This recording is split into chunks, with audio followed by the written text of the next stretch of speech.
القول قول الصوارم كي تسترد المظالم حتى الأراذيل ساموا رسول أهل العزائم.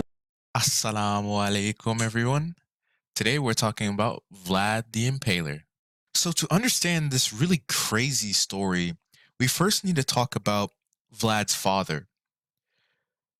Vlad Dracula II was the king of Wallachia from 1436 to 1442, and again from 1443 to 1447. He was a strong king, but unfortunately, strong just wasn't enough.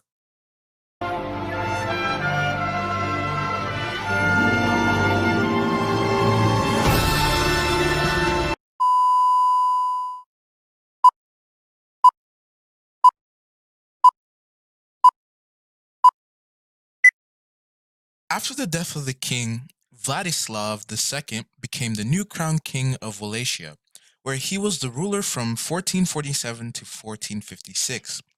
For the rest of this video, I will refer to him as VD because I simply cannot pronounce his name.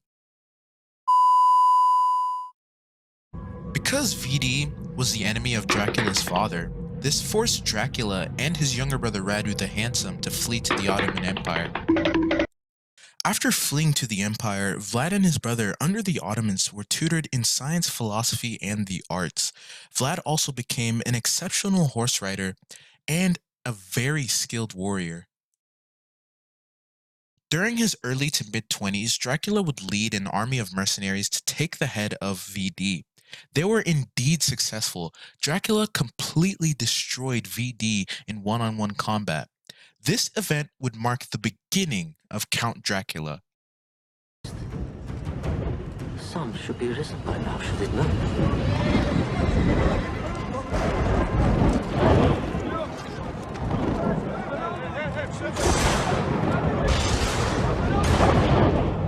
What is that?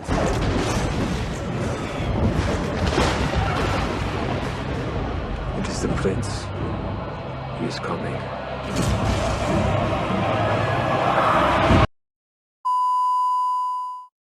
Dracula leaves the empire to go back to Wallachia and rule as king.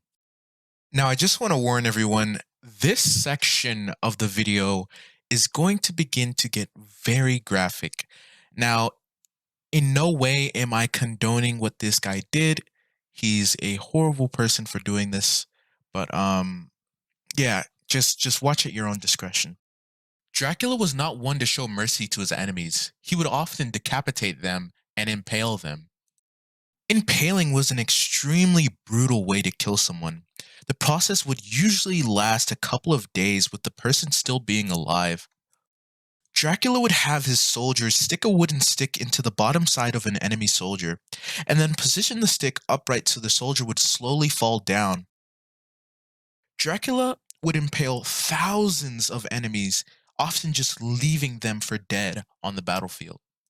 Taking a turn, Radu, unlike his older brother Dracula, converted to Islam and found success in serving the Ottoman Empire. He rose to the rank of general and was able to lead the Ottoman Empire into battle. And that's exactly what he did.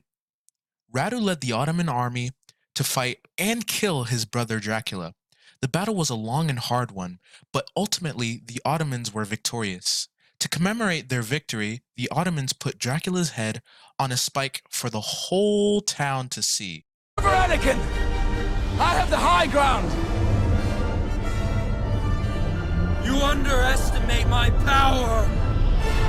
Don't try it!